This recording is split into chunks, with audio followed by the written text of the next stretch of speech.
Hello, everybody, and welcome back to the Up the Guts podcast. Joining as always is your host, Tricky, and I'm joined by a special guest co-host this week. And the reason for this person coming on, he will fill you in a second. But I'm joined by Will Diss. How are you, mate? And fill us in why you are here today. I'm very good, Trent, especially after the weekend. But I am here because last week, what do you reckon, Tuesday, Wednesday? Yeah, I about that. sent you a message and I said, look, Hawthorn Collingwood, I'm a Hawks man, you're a Pies man. I said, if the Hawks get up, I'll be on the podcast Monday. And I think you sort of waved me off a little bit. Yeah, I just said, yeah, whatever, mate. Yeah, go for it. But as soon as that final siren pretty much went on Saturday night, I was straight on the phone. Yep. Oh, were you not? Oh, well, few beers deep. more than a few. More than a few. And atmosphere, you said, was good there? Oh, 100%. Just under 63,000 there. Mm-hmm. So, it was unreal. I suppose every time you play Collingwood, they bring the crowd. Yeah. And the atmosphere, yeah. It was a Hawks home game, and I reckon there was double the amount of Pies fans there than Hawks fans. What beer price is going at? Oh, I was actually on the vodka lemon squashes. They run you $13.50. Oh, okay, that's not for 1.6. Look, a beer's what, $10.50 there. Yep. If you want a Carlton draft, so you get an extra 0.6 standards for $3.50. It's not terrible. Yep. But yeah, I think the footy was worth the beer price. Yeah, I think it was for you. I can't believe what just happened. But some bit of talking points coming into it. Your old stomping ground where you went to school, Haileybury, bit of news popping up there with the head coach. You probably know a bit more. Do you want to fill us in on the game first and then what happened afterwards? Yeah, 100%. So last Saturday, it was Haileybury versus Caulfield for the APS Grand Final. And you headed down, didn't you? I did head down out at Berwick. Literally my old stomping ground. Yep. Yeah, it was really good. Both teams undefeated coming in. For a game of school footy, the atmosphere there was electric. Yeah. It was so good. Seeing all the students come down to support both, not only Haileybury, but Caulfield as well. Mm-hmm. Like not a short drive from Caulfield down to Berwick. Yep. But yeah, great game. Haileybury had a ripping 5-minute start in the first quarter. I think kicked the first one or two. But after that, Caulfield pretty much led all day until the fourth. Yep. And then Haileybury stormed home and got won by just over a goal, I think it was. 10 points, yep. I think. Who were some of the key players in the day? Nick Watson, 100%. I actually think he got best on. Okay, yep. Forgot his name, but there was a guy from Haileybury, kicked 2 or 3, I'm pretty sure. Mm-hmm. Also, one of my old classmates' brother, Dan Pinter, absolutely crucial in the ruck in the last quarter. Big boy, plays down at Danny Stingrays as well. Yep. Yeah, he had a pretty good game. I think he won 10 hitouts. Yep. Just in the last. Yep. And yeah, but overall, great game of footy. Just really glad I went, to be honest. How far? You told me off there you didn't get in the rooms, but were you close by when they were going on? Yeah, I was walking past the. What was the atmosphere in there? Oh, awesome! I think it's good though because in the rooms afterwards, you had a lot of past players. So I know Connor McDonald was there from the Hawks, Marcus Windhager from the Saints, Hugo Hawkahan, who is on Sydney's list. Mm-hmm. Yeah, they all got down. Yeah, former guest of the show, Jackson Binns, he was down there as well. Mm-hmm. Yeah, it was good. It was good. And then the aftermath with the head coach. Yeah, celebrations probably got the best, I think, of Matthew Lloyd. Yeah. And a few of the other boys, making news. Probably not what you want to make the news for. No, probably not. Negative stuff, yeah. What was it? Matthew Lloyd and six teachers. 6 other staff members all headed out after the win and got themselves in a bit of trouble. The only reason they would have found out was because, sorry if this is rude, but stupid guy recorded. Yeah, true. One of the who knows if it's a student or a friend of a student, but recording, drinking with your coaches. But yeah, I suppose that's the power of social media these days. Now, with you going to Haileybury, how hard do you think they'll come down? Yeah, I don't think there'll be much leniency there. Pretty prestigious school, so I reckon they will. They'll get rid of him. And Harley Reid's mark in the SMV. How good was that? That mark? Was very good. He had a pretty good game too. Yeah, 24 or 26 touches, I believe he had. So he's definitely coming on strong. Obviously, he's going to be the number 1 draft pick. He's the outright favourite for that. Yeah, 100%. It's the 2 and 3 that's Nick Watson, and I can't remember who the other one is weighing up who it could be. But it'll be interesting to see how how much talk Harley Reid's had to see what he can do at AFL level. He's already proven at VFL level. We saw, got on the guy's shoulders, for God's sake. Yeah, true. And it was humongous. So, yeah. All right, so now we move on to an interesting round of footy, I reckon. And started off on Friday night. We had the Bulldogs and the Tigers, 19-12, 126. Bulldogs defeating Richmond 55 points, 10-11, 71. Ugle-Hagan for the Dogs kicked 5, including 4 in the first quarter. Norton had 3, Bontempelli had 3 as well, and Lobb, West, and Daniel kicked the 2, while Waitman and English are the single goal kickers. For the Tigers, Hopper had kicked 3, Ross 2, Cumberland, Bolton, Baker, Pickett, and Boa were the single goal kickers. Bontempelli was exceptional in the midfield all day with 32, 3 goals, 10 clearances, 10 inside 50s, 11 scoring moments, and 9 tackles. Just an amazing game by him. Another 3 roads coming close to that Brownlow, I think. Now, Chalor with 32, Libba with 31, 10 clearances and 12 tackles, while Dale off that half-back line, 30 at 87% efficiency and 663 metres gained. And Torreno and Short for the Tigers had 25 each. As I mentioned just then, some of the talking points, I stand by that Bont can win the Brownlow now, especially after Nick Daicos and his injury. Yeah, 100%. Bont's been pretty consistent all year. Me personally, I think it's between Bont and Butters for the Brownlow. I reckon Butters quiet off for a few weeks. He was coming through like the outright favourite, and then I reckon he had a bit of a quiet couple of weeks. Yeah, but with Nick out, I reckon he sort of gets right back up in the conversation. I reckon his weeks were very 3 vote worthy. Yeah. The only thing is Rosie might be stealing some off him too. Yeah, true. So he's had a really good year as well. Do you reckon Libba might be taking a couple off Bontempelli? Because Libba's had a pretty good year. He's had a very good year. I think he might, but I think the fact that Bont's hitting the scoreboard will be a bit more noble to umpires. As I mentioned, Bulldogs fast start. They kicked 9 in the first quarter, and I think that's the best. I was talking to a guy I do commentary with, Leo. That's the best we've seen the Bulldogs move the ball in a while off that half-back line. They were just moving the ball so quickly. It was unreal. They were just getting and going from half-back, then linking up for the handball, and they were just going, getting it down to Ugle-Hagan. We all know he's got good hands. Yep. So they were getting it down to him, and I think if they move the ball like that, they could be a serious threat. Yeah, 100% agree with you there. Do you think if the Bulldogs can keep that sort of fast style of footy early and consistently, do you reckon they'd be able to go deep in finals if they make it? I think they could. They've got the talent on their list. It'll come down to their defence, I think, and their forward line clicking. But I think the Ugle-Hagan, Norton, Waitman is working. I don't know where Lobb fits, but keeping Liam Jones, who came back with 10 intercept possessions on his game back, was crucial. The way he controls the back line will be critical to them going deep into finals, I believe. And the fan in the crowd with Marlon Pickett, what do you think of this situation? Yeah, I think it's ugly. It's ugly on both parties from both parties, to be honest. The fan obviously you shouldn't be touching players. Yeah. But Marlon's reaction, getting up sort of pretty close to him in his face, looked to me like he went to push him. Yep. I don't know about you. But I reckon Marlon just needs to sort of maybe say something as he's walking away to the security guard. That, you can't be reacting like that. Yeah, 100%. And then some of the injuries, you had Scott and Hopper with concussions really of the ankle. Do you want to take us through the Essendon and West Coast? A surprisingly good game that I would say West Coast deserved to win. Yeah, 100%. I agree with you there. I was watching it on my walk over to the G on Saturday, and West Coast 100% deserved to win. Let's get into it. Essendon 10-13-73 defeated West Coast 11-6-72 with goal kicks. Langford with 5, Wright, Perkins, Redmond, Durham and Parrish all with 1, Cripps with 2, Allen, Darling and Marek with 2, Petruccelli, Williams and Hewitt all with 1.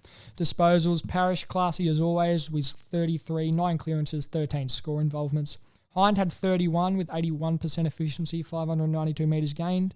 Merritt with 29, 8 tackles and 7 inside 50s. Kelly had 30, 7 score involvements. Duggan, 29 with 9 inside 50s and 688 metres gained. Talking point here, Eagles don't go out without a fight, do they? No, and there's a couple of moments where they probably missed opportunities to take the lead and probably should have won. A couple of missed chances they had from, I believe it was Kelly, and I can't remember who the other player was, but I truly believe they deserve to win this game, and it's probably not great for Essendon. Yeah, I agree. Just with that, you mentioned the mistakes they were making. Do you reckon that's because they've got such a young list? 100%. their talent is not there. It's probably one of the worst teams we've seen in a while. But yeah, full credit to them challenging Essendon over here as well. Yeah, that's what I was going to mention that as well. It was over here. We know they love Optus, but to challenge a decent side as Essendon, I think they. Do you reckon they outperformed themselves, or do you reckon they could play this sort of football consistently if they? It might be once in a blue moon, this type of performance. Give them a couple more years. They're by all means, from what I'm hearing, they're liking their young talent that are coming through. The Elijah Hewitts of the world, Ryan Marrick, Ruben Gimby, those type of players. They really like them. So they reckon the rebuild might be not as long as some people think, but we'll just have to wait and see, I guess. Yeah, 100%. Essendon's pick 5 made his debut. Elijah Tatis. Sardis. Injury? Sardis. That's all right, mate. Yeah, that's my bad. Did he have an injury in the preseason? Yeah, he had an injury. I can't remember what it was, but it was a pretty serious injury, and he only started playing VFL, I want to say, about the round 16 mark. Oh, okay, yeah. So, yeah, he's coming. He's a midfielder, really talented player. He was tearing it up at VFL, so it's good to finally see him get his shot. If it wasn't for the injury, he probably would have been playing round 1 or latest maybe round 5. Yep. So that's how good of a player he was. Just the injury interrupted him. Do you reckon Essendon in the next couple of years, so I don't know if you know, but they've got the 3rd youngest side in the AFL. Okay, yep. Do you reckon with their picks with Davey and, how do you say his last name, Trent? Sardis? Oh, Sardis, yep. Yeah. Do you reckon with them, if they can get a few more picks and like decent young talent, do you reckon that they could push top 8 consistently, top 4 in the next 2 to 3 years? 100%. I think they just need to work on their backline because they got another one in Ben Hobbs who I really like. Archie Perkins has come along really well. Mac Welfie, Jai Menzies, you can reel them off. But I think it's their backline, their key defensive where they really need to work on from there. And then they've got the wild card in the ruck, Sam Draper. Yeah. Do you reckon Sam Draper needs a bit more consistency with his game? Or do you reckon he's... Oh, well, he had a bit more of an injury season this year. But so that's probably interrupted him a bit more than he would have liked. But no, I think he's going along all right. Oh, perfect. You going to take the next one? Adelaide v Gold Coast. Adelaide 13-11-89 defeated Gold Coast 9-7-61. Fogarty and McAdam kicked the 3, while Walker kicked 2. Casbolt, King and Lukosius kicked 2 each as well. Matt Crouch at 31. Hinge 31 with 14 intercepts and 7 marks. Smith 26 going at 644 metres gained. And Laird had 24 with 7 clearances and 10 tackles. Flanders continues his good form with 27 touches, and Atkins had 25 at 88% efficiency and 692 metres gained. Talking points were the Crows were dominant in the first half. The Suns came back in the second half before the Crows went away with it in the last quarter. I think that shows really good growth by Adelaide to be able to be dominant in the first half, lose their way in the third quarter, but then be able to pick themselves up and go on with it. Again, I reckon they're going to be, not this year, but in the next years, like 1 or 2 years, they're going to be a real threat for the competition. Yeah. Do you reckon the Suns also, given that they did fight their way back, do you reckon that they've got some a good future, bright future? Oh, 100%. Well, Sam Flanders going in the middle has really shown how much of a good player he is. We know how good Noah Anderson is. Matt Rouse in and under. They got Charlie Ballard down back. Will Powell, who just did an injury, but he's really good down there. They got Took Miller. Got Ben King up forward. Jack Lukosius has made his name more up forward now. Bailey Humphrey is a young player who I really like. So, I do agree with that point. You mentioned Will Powell did an injury. Do you know what he did? It was just his left leg buckled under in a marking contest. So I don't know exactly to the extent, but he's had a really bad run with injuries. Can't remember what he did last year, but he got stretched off last year as well, and I think he's had a couple concussions. So he was just starting to find some really good consistent form off that half back line. Really good young player. So thoughts go out to him. And Mitch Hinge, is a player for the Crows who is really coming on, I reckon. Drafted as a midfielder, and he's found himself in my personal team of the week as a defender a few times, and I think he's a really good player.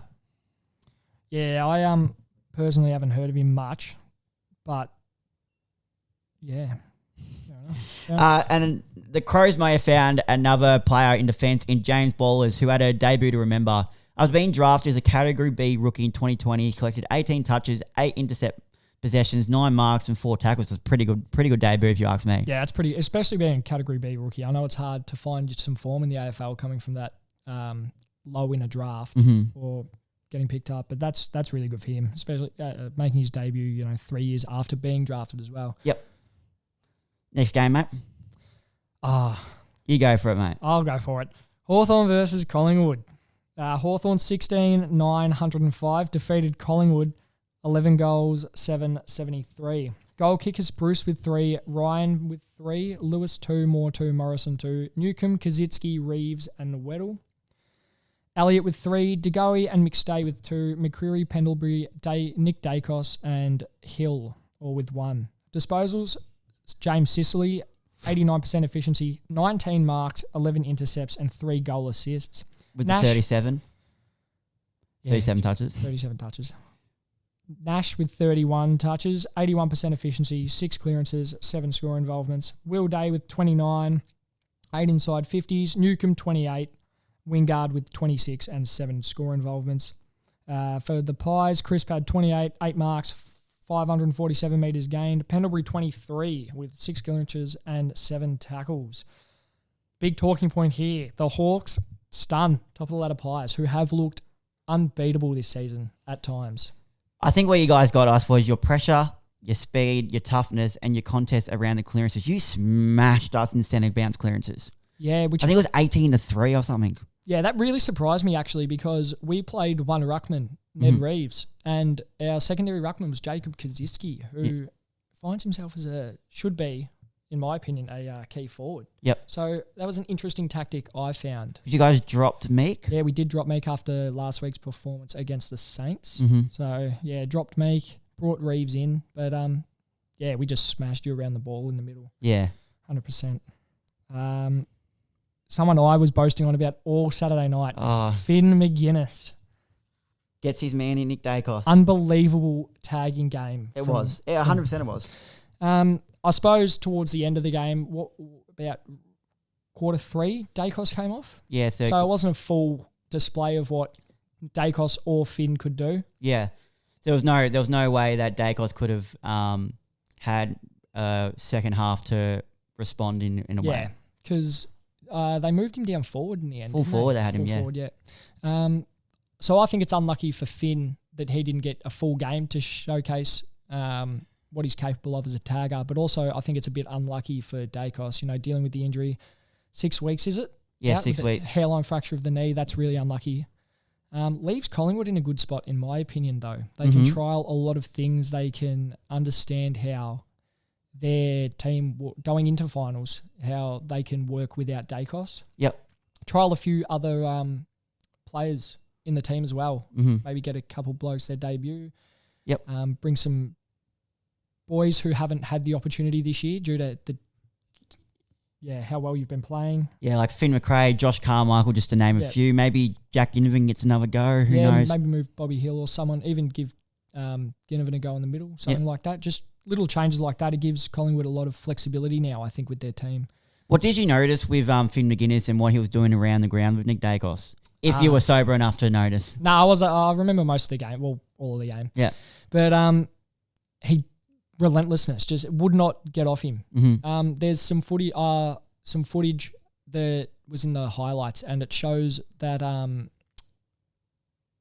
it was a centre bounce, and that went straight in front of Nick Daicos. Yeah. And Finn Maginness straight on his tail, not an inch between him, stuck to him like glue, which I think is really good for such a not young player. I think it's Finn Maginness' 3rd year now. Yeah, he'd be about 22, honestly. 3rd or 4th year, I think.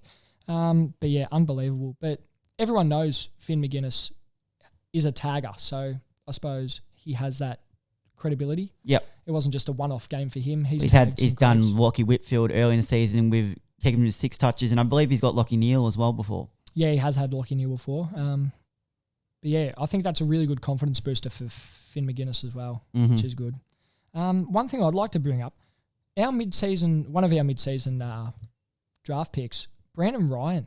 He made his debut last week against St Kilda, and I think he's just looking sensational down forward. He moves well for a big boy. He does. 200 centimetres tall. Hasn't got a lot of muscle on him, but I think he could be very damaging. 26, is he? 25. 25, yeah. But I think get a few pre-seasons under his belt, and he could be a very damaging forward. Mm-hmm.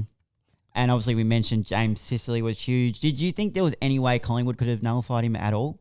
Oh, probably not. Because the thing with Collingwood's forward line is you haven't got a massive body. Mm-hmm. So I think that's what gave Sicily the freedom to move around. Yeah.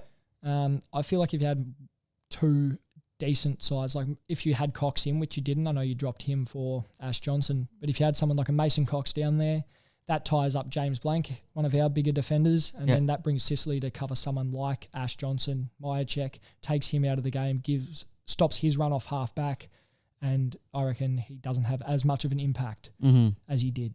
Yep. And then moving on to us, obviously there was injuries galore really for Collingwood. Murphy with a foot injury, which I think is just as crucial as Nick Daicos, because the way he can cover and help out Darcy Moore to let Darcy Moore be Darcy Moore, run off his players and set up plays.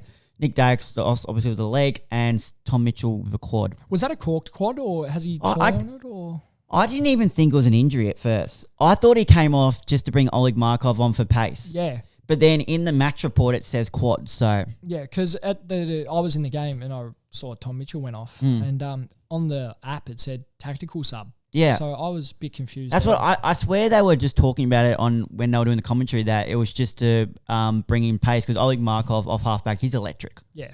So I really liked his season so far.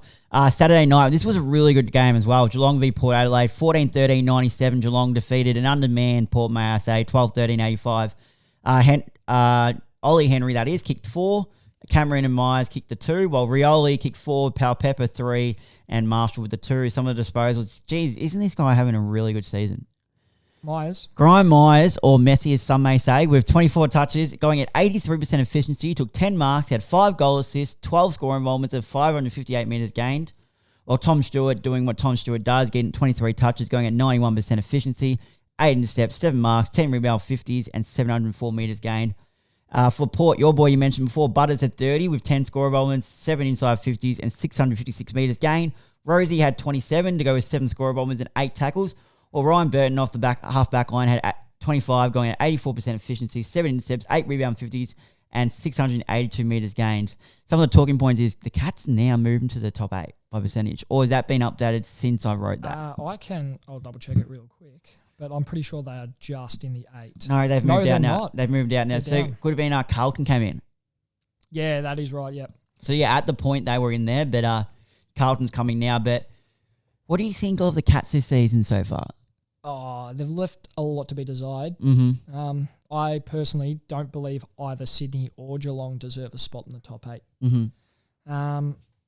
They've been beaten twice at home, one by a very average-looking Fremantle outfit. Oh yeah, that was a bad loss. Yeah, I don't know what it is. They lack the star power they showed last year, and yeah, I just can't. Can they go after a Matt Crouch and get that bit of grunt work and get it in and under and give it out to the likes of Max Holmes and Tanner Braun and that? Yeah, or do they target some young talent and maybe semi-rebuild a little bit? Because I know they've got a lot of older boys who are probably going to hang the boots up soon. Mm-hmm. So would you rather keep your picks, or would you rather get someone like with the experience? Because Chris Scott's a great coach. 100%, yeah. He can build anyone from...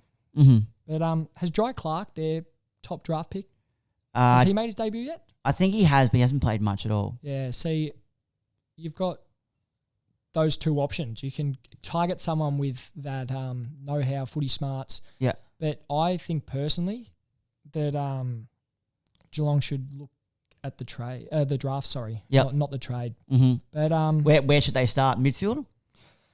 Yeah, midfield, maybe back line or forward line, because you've got the Isaac Smith, he's getting on, Jeremy Cameron, those sorts of players. They're getting old. They're going to look for retirement soon.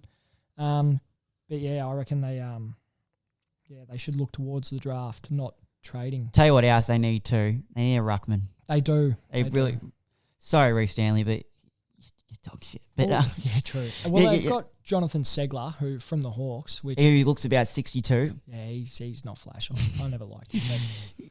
But yeah, they do need a ruckman, I believe. Some other things. Shit out in the last quarter so this is Port's 4th straight loss as well. Yes, which is not very good. I don't know. Because a lot of people were on the Port bandwagon. I was definitely 100%. They were looking very dangerous. This was Adelaide, wasn't it? No, it was at GMHBA. I was going to say, because do you reckon Port can play out of Adelaide? Yeah, 100% they can. I just think they're a bit undermanned. I don't know what's going on with them, but I know they had about 6 or 7 outs for this game. So do you reckon Ken Hinkley's job's on the line? No, surely he signs on. What was it, 14 straight? Yeah, well, I would have thought being top 4 was enough, but I've heard some talk that he might be It was supposed to be August, the cutoff line, and nothing's been said yet. Yeah, no. He hasn't signed it. Well, he said himself he hasn't signed anything. He hasn't even signed a footy card. They said, did you see some of the videos of that? Marmalade and Will Taylor? That was good. That was funny. Yeah, that was great content. Shout out to them. And shout out in the last quarter with the lead changing 6 times. That was... I reckon Port should have won the game. Yep. They showed what I thought was a lot more offensive or like attacking intent than Geelong did. Yep. They were trying to go forward more. They were playing a bit more dangerous game style of footy. Yep. I think that's just unlucky for Port Adelaide, but hopefully they can get the win next week. Yep. Moving on. Battle of the Bridge, mate. Or you. Yeah, Sydney Derby. I don't like how they've called it that. That's a disgrace. You reckon it should be Battle of the Bridge? AFL, that's a bloody disgrace. It's the Battle of the Bridges or Battle of the Bridge. That's what it started off as. Now you take it as Sydney Derby. Oh, piss off. Give me a spell. Battle of the Bridge sounds tough. That sounds tough. Getting into it. It's Battle of the Bridge. 12-13-85 defeats 15-6-96. Goal kickers. Green with 3. So that was Sydney getting up. Sydney did get up, yep. Sorry, should have mentioned that. Green with 3. Hogan, Brown with 2. Bedford, Haynes, Lloyd, Riccardi and Ward all with 1. McLean with 4. Golden 2. Armadi 2. Heaney 2. Hayward, Wicks, Warner, Papley and Florent all with 1. Disposals, Tom Green 36 with 21 contested. 7 clearances, 8 score involvements and 10 tackles. Ash with 28, 9 intercepts, 626 metres gained. Ward with 26, Cognilio 25, 80% efficiency and 578 metres gained. And for Sydney, Golden 32 with 2 goals, 7 inside 50s and 8 score involvements, 7 tackles and 677 metres gained. Big game from him. That was huge. Mills with 28, Lloyd with 27, 13 rebound 50s and 662 metres gained. And Parker with 26. Errol Golden, you just said it, 32 disposals, 2 goals, 8 score involvements. To claim his first Brett Kirk medalist. That's huge. Now, we'll find out a bit more later about me personally, but I'm going to flip the script on you. You're an All-Australian selector. Is Errol Golden in your side? I don't think he is yet. Oh, you don't I think don't he is? think he is yet. Oh. You don't think they're going to play wingman, do you? They're going to play the mids. No, 100%, yeah. But I'll tell you what, if I was a Sydney fan, I'd be excited about that. Oh, yeah. They've got 32 touches. Not only that, 677 metres gained. Mm-hmm. That's big. Yeah. I've got him in my super coach, so I'm pretty happy with that. Who you have? Gordon. Oh, Gordon, yeah. I've got him in my super coach. Yeah, that's huge. So, but yeah, he played fantastic.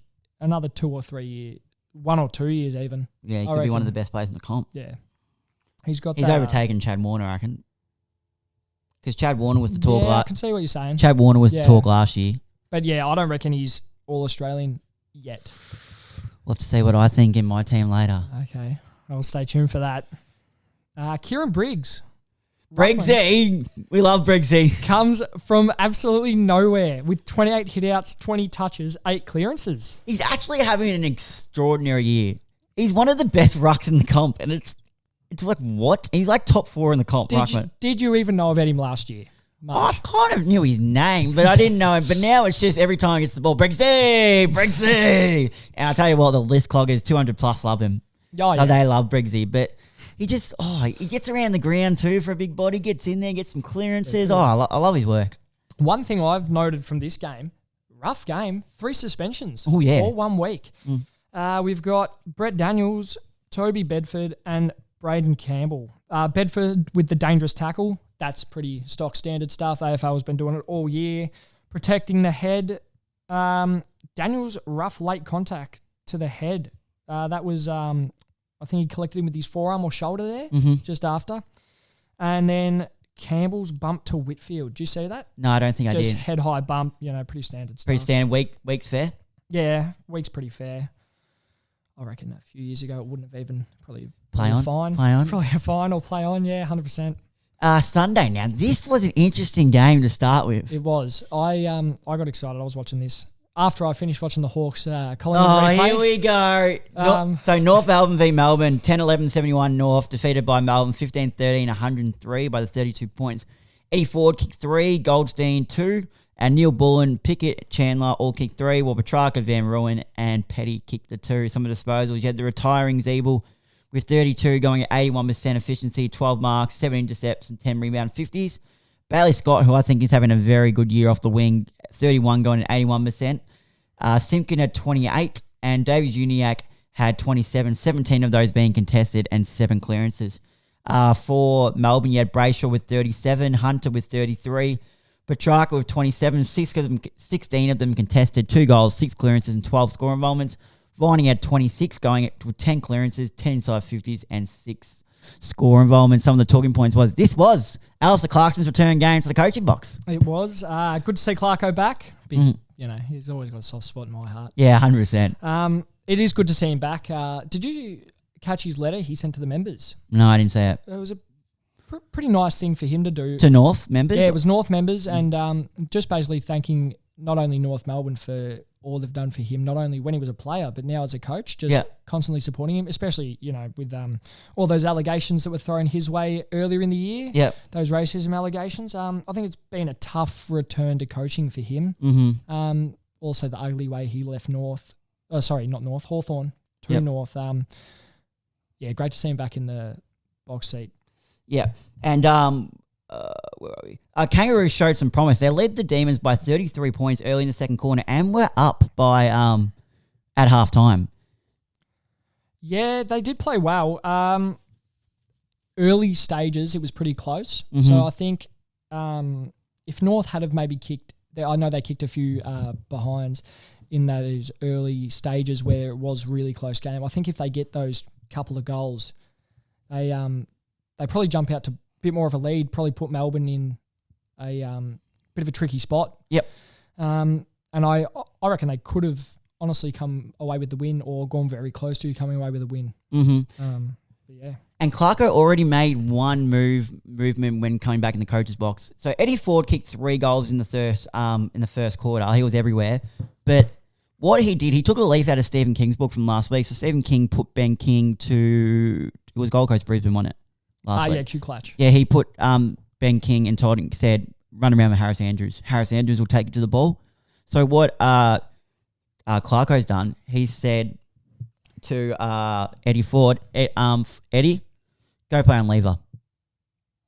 So he sent Eddie Ford to lever, and he nullified his impact on the game and also kicked 3 early in the first quarter. So that's just one thing they're saying. And I've heard a lot of talk saying if you don't have a person in the forward line who can play a role and shut down a intercepting defender, you need to find one quick if you want to be a really good side. Early on, it was Darcy Byrne-Jones for Port. He was doing it. Yep. But yeah, so I thought that's just one thing. Clarko's obviously caught onto the trend, and as soon as he comes in, he's just like, Eddie, Jake Lever. Interesting he didn't go Stephen May.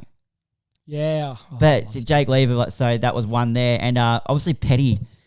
It's going to be interesting. How's their forward line going to shape up now with Petty doing ankle? And he was looking good as a forward. Yeah, he was, especially last week. He had a massive week. How many did he kick last week? Was it 6? 6? Yeah. Far out. That's pretty good. But did you hear Triple M commentary when they were doing it? No, I didn't. Oh, so they were calling it Petty, and then they were going, the P train. And I swear to God, every time, so Stevie J does special comments on Sunday. Every time they're like, Petty, the P train, Stevie J comes over the top in special comments. Every time I get to choo, choo, choo. And they're like, Stevie. And then they're like, here's the P train, choo, choo. And just you can just hear him every time. And it was just like, oh my God. That Triple M commentary team is just great. Sundays and Saturdays are elite. Yeah, so good. Did you see Ross Lyons, the Triple M boys, had an interview with him? Yeah. That was funny. Yeah, because he was them. Yeah, I know. That's why he gets along with them so well too. They did the interview. And then when they were like, Rossi, Lee Montagna, Joey just told us he reckons he had about 2 years left in him. What do you think of that? Oh, Joey, please. Best one is, I reckon, Surely you've seen the clip of Steve J talking to Scott Selwood. Oh yeah, and he's has Harry Mackay going, and then they're laughing, and they're like, "I coach Collingwood, mate, so I don't know." That's the best. That was good. That was unreal. And then he came on. He actually came on a couple of weeks later, and apparently he's just a running joke now in the Collingwood camp. Yep. Yeah, it's good. Next game. So who do you, just back on that? Who do you think comes in for that petty role? That's a tough one. Is it Ben Brown? Yeah, Ben Brown. But are you going to get enough out of him to kick a score? I'll tell you what. If there's a team you want to have that sort of injury with, Melbourne, they've got some very good depth in there, especially with their forward line. Yeah. You could they play, but they don't want. See, they could play small because they've got the smalls around it. Yeah. But at the same time, they don't want Van Rooyen being the number one. I was gonna say you could run the Grundy as ruck and one play forward, rotate. Yeah, you could do that. Yeah, that's probably where I'd personally look. Yep. But I suppose Brodie Grundy's had a bit of a flat year. But it could be good to get because he's for the Pies. He's kicked some pretty good goals. And Oliver should be back this week, so that'll be interesting to look at. And tell you who's in some really good form is Jack Viney. Jack Viney is. He's been in some... That bloke is tough as nails as well. Tell me about it. And I think his brother's an MMA fighter or something. Oh, is he? Or jiu-jitsu or something, because him, Scott Pennebury and someone else, they go in there and they get training and it teaches them ground ball. Yeah. Ground ball and to keep your feet, your core and tackling and stuff. I know the Hawks did that in pre-season actually. Yep. They got a wrestling coach to work on their tackling and also to how to break tackles. Yeah, it might even just be like, I don't know, martial arts or something that they do. But that's an interesting one for them. St Kilda Carlton. Yeah, Carlton 10-13-73 defeats St Kilda 8-6-54. Tell you what though, Carlton, St Kilda came out with a plan earlier on. I'll tell you what. If the Saints are going to dish that up, they don't deserve to be anywhere. Oh, they don't deserve to be in the finals in the first place, mate. Yeah, true, but I'll tell you what. Ross the boss, he's a defensive coach. Yeah. And he did absolutely nothing, in my opinion, in that second half, to stop Curnow, anyone else, just going at the ball in that last quarter. To me, it looked like Carlton had free reign of their forward line. Mm-hmm.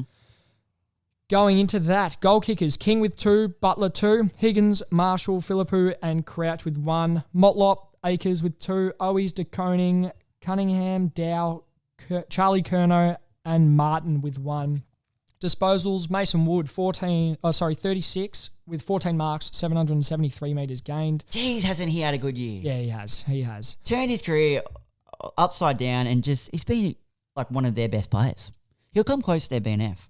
Yeah, he's top 3, 100%. Lock in. He'd almost be... Do you reckon he'd be one of the top 3 for their Brownlow votes? As in for their club? For the club. Sinclair will poll. Yeah, probably actually. Do you reckon he comes close? Yeah, probably when you think about it like that. Yeah. So he's had some... I know against Hawthorn. Not in the overall Brownlow, he won't come close. Oh, no. But for their club, he could be one of him and Sinclair probably, I reckon. Oh, 100%, yeah.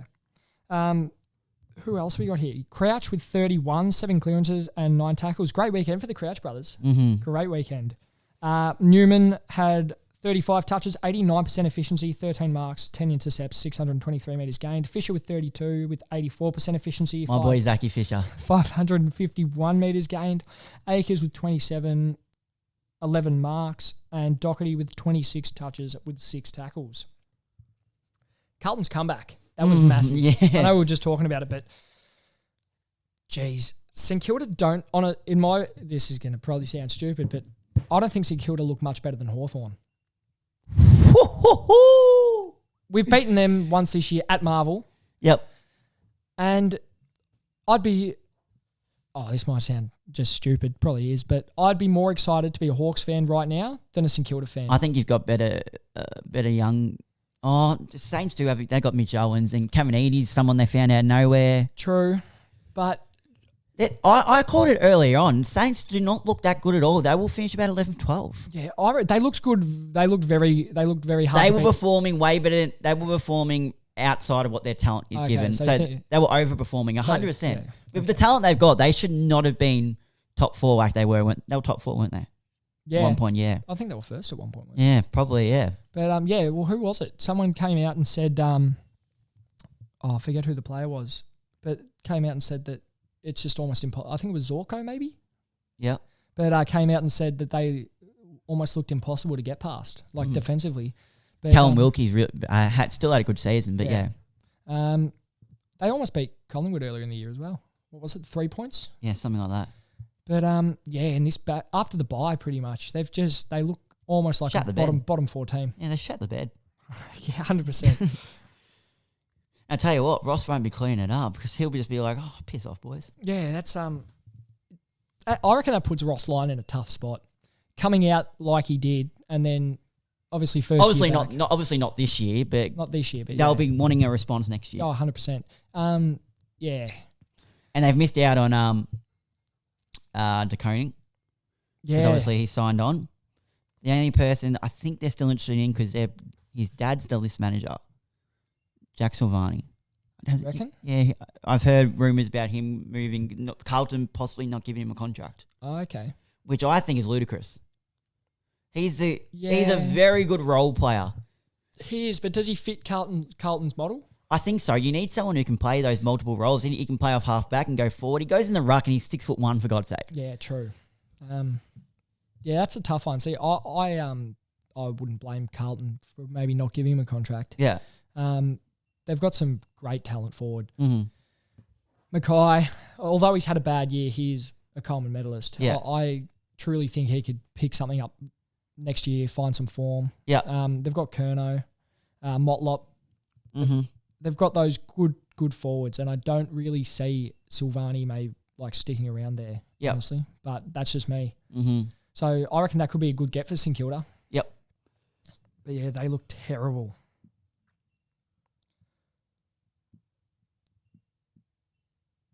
After kicking 4 goals to 1 in the first half, in the second quarter, the Saints only kicked 1 goal for the entire second half.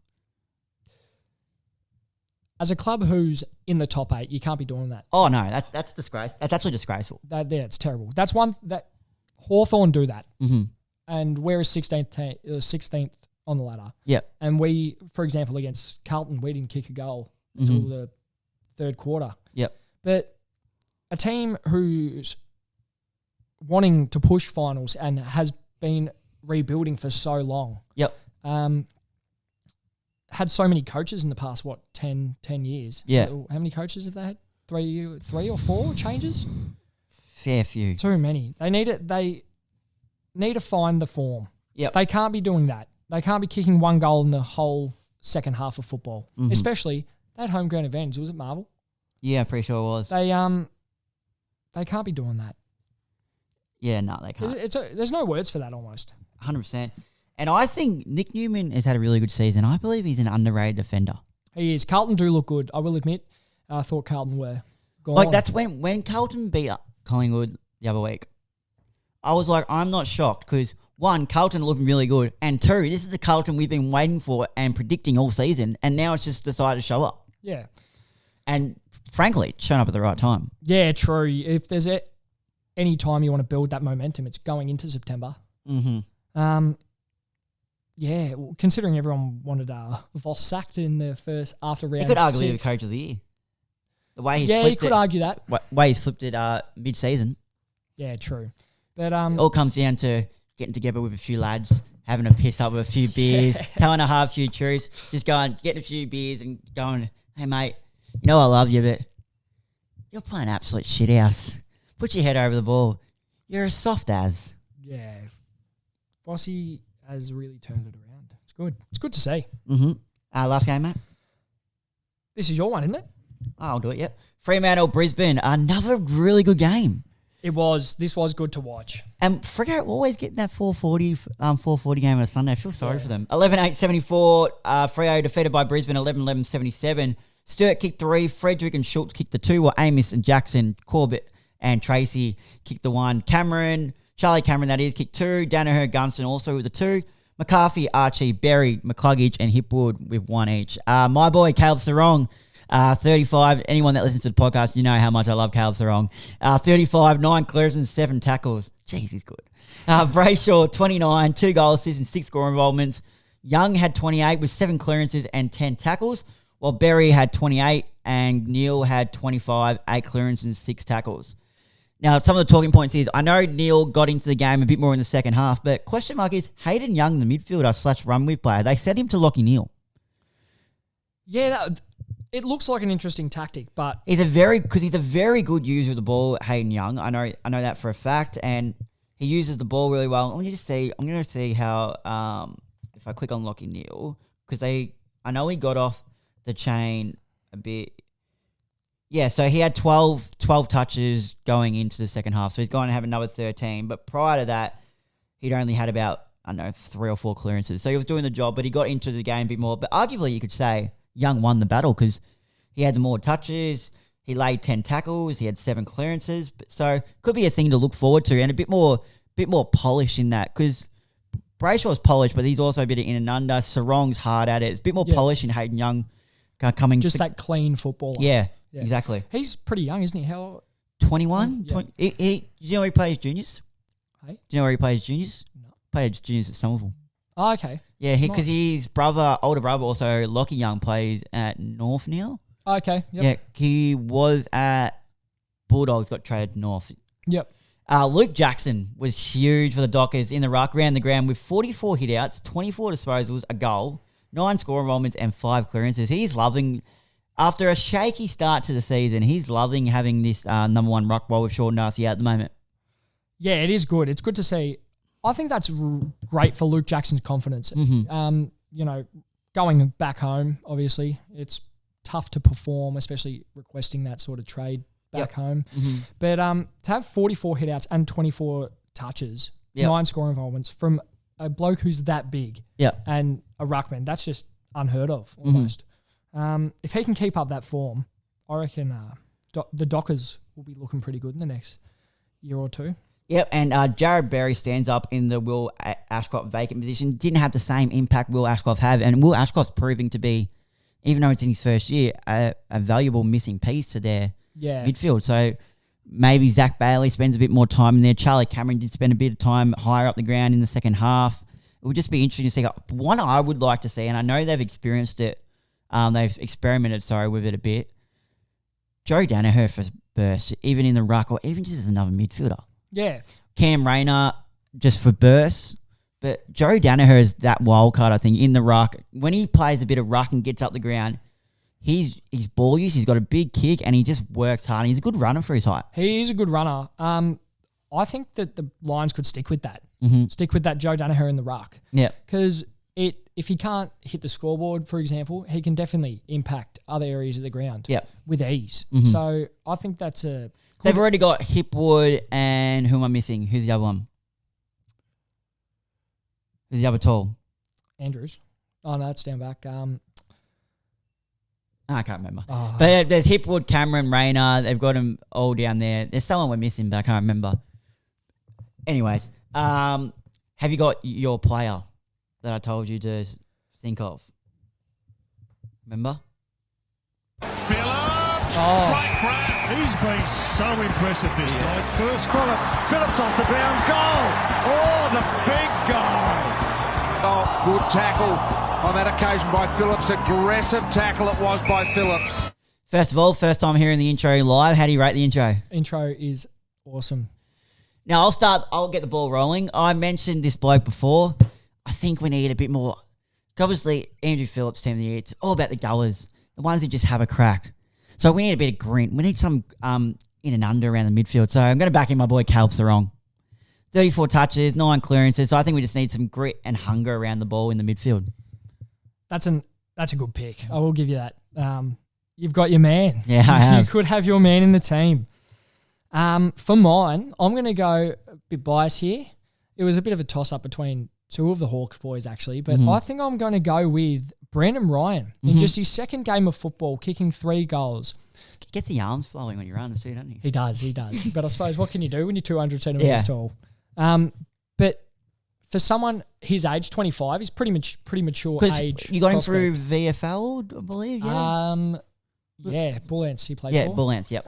But yeah, for his second game of footy, I think he just looked like a natural forward. I'll say now, he looked better than Jake Koziski.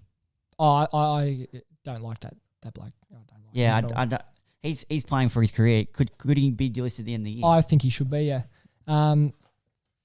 I think we need to make room for someone like Max Ramsden to come through. Yeah. He's been a bit shaky, but I reckon he's pretty young, so if you give him a bit more opportunity, I think he could be our second or even third tall. All right, where's this player at and what's going on and what do you think should happen? Who's Ready? it?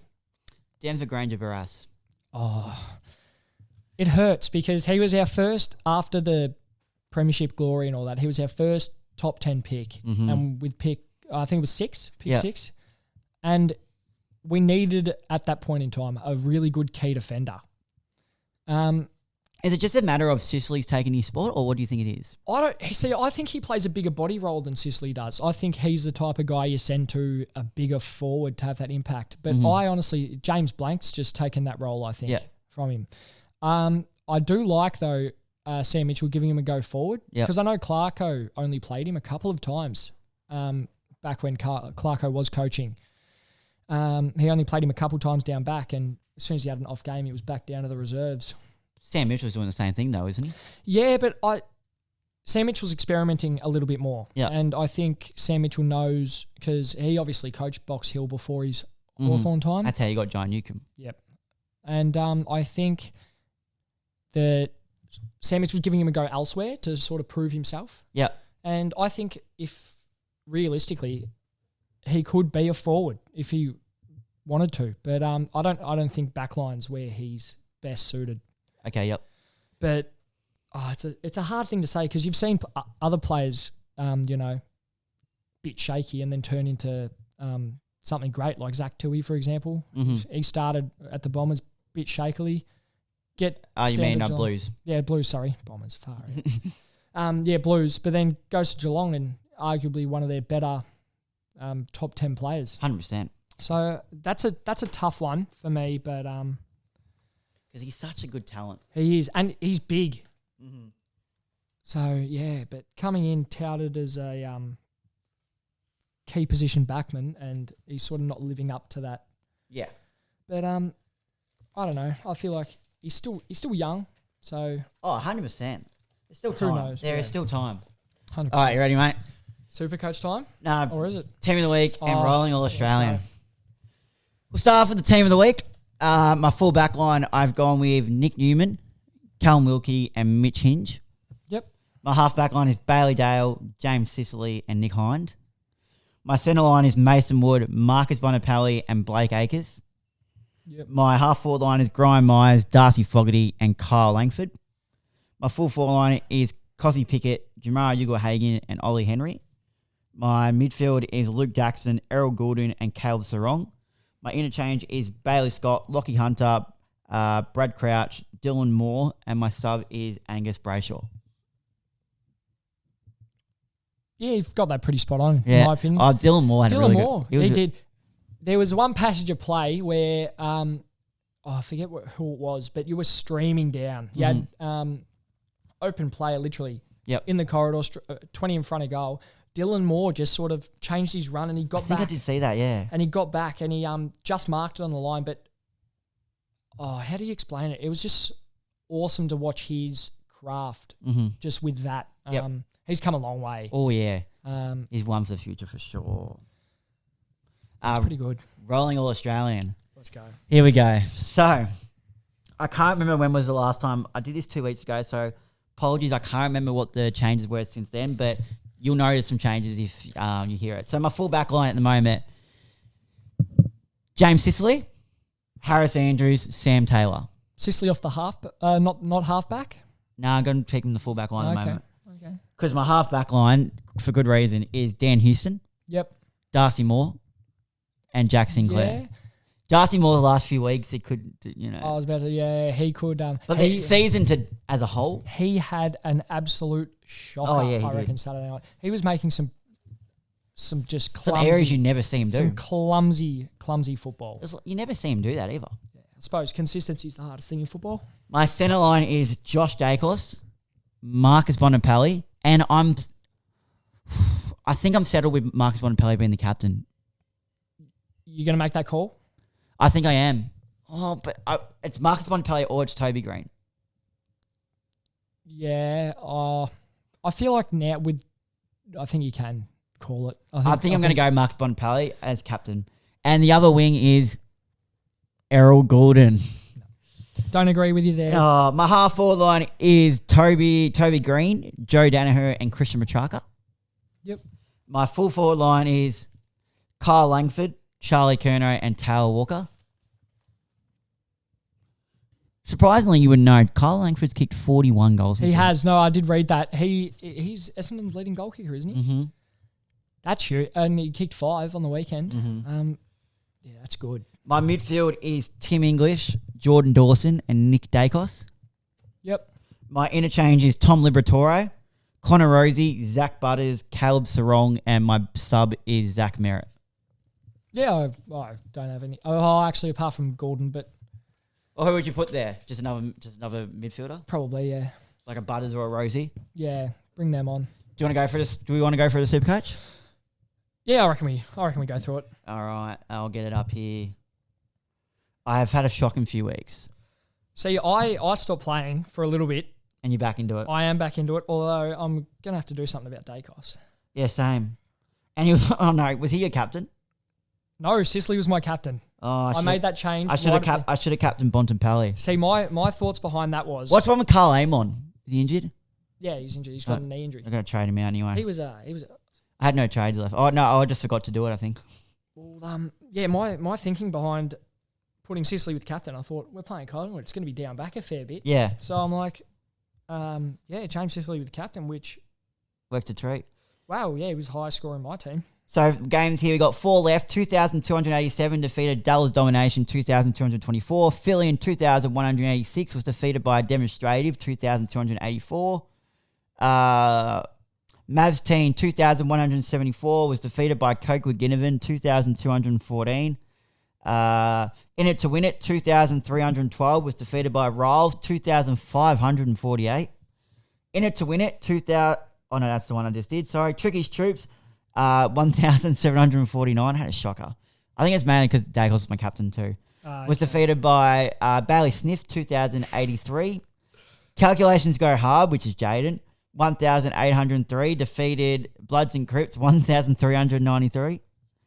Frothy's Fray, 1,694. Was defeated by Pork Adelaide Powder, 2,095, and Wannabe Cars, 1,961 was defeated by Chickadees, 2,074 as we go over to the rankings. Leagues by leagues. It would be the right one, wouldn't it not? Oh, we're into the final part of it. Oh, we are too. We're in the knockouts. Oh, is that knockouts? Yep. You and I are both into a Where? Super Coach elimination final, some would say. Where is it? So if you have a look, if you go into... Oh, yep, down the bottom. Because, so that's how it looks. So, I'm trying to work this out. So, I play Jaden. Yep. Then if you win that, you play Bailey Sniff. Okay, yep. Oh, actually, no, sorry. You play Chickadees. Yep. If you win that, and then... The winner of yours plays Bailey Sniff. Yep, and then winner of that goes into a grand final sort of thing. And then I'm pretty sure the winner of... At round 24 plays the winner of... You'd hope so. Thing. Yeah, true. You'd hope so, because then how am I working out the money there? I was about to say, yeah, you'd have to crown 2 winners, essentially. All right, tips, round 22, here we go. Friday night at the G, got Collingwood and the Cats. I'm going to have to back my boys in. Yeah, I will too. 2 reasons. One, can't stand Geelong, and I think you need to bounce back a bit, and the boys will know it, so... Yep. Saturday, North v Essendon at Marvel. I'm going with Essendon. Yeah, I'll go with Essendon. I do think, though, if North are playing the way they have been, it'll be a very close game. Sydney Gold Coast at the SCG. Sydney. Sydney for me too. Brisbane and Adelaide at the Gabba. Brisbane. Carlton and Melbourne at the MCG. This is going to be an absolute cracker. And you know what? I'm going Carlton. I'm going Melbourne. I don't think Carlton can beat Melbourne at the G. Fair enough. West Coast v Freo at Optus. Freo for me. Yeah, Freo for me as well. Hawks and the Dogs at Launceston. Going to go with the Dogs. I'm going to go the Hawks purely for the fact It's at Launceston. It's at UTAS. Yeah. And coming off that sort of win, I feel like you've got a bit of momentum. Saints and the Tigers at Marvel. This one's a tough one. I'm going to go St Kilda purely for the fact it's at Marvel. We know Richmond do not like Marvel. Yeah, that's true. I'm going to go Saints. Port v GWS at Adelaide Oval. I'll go with Port to snap that losing streak. I will also go with Port there at Adelaide Oval. All right. That just about wraps it up. Thank you for coming on, Will. No worries. Thanks for having me. Not a problem. And as always, guys, make sure you stream all of our episodes on Spotify, Apple Podcasts, YouTube. Find all our content on Instagram, TikTok, but mostly follow our Instagram where you can find the link tree to all of our content. Till next week. See ya.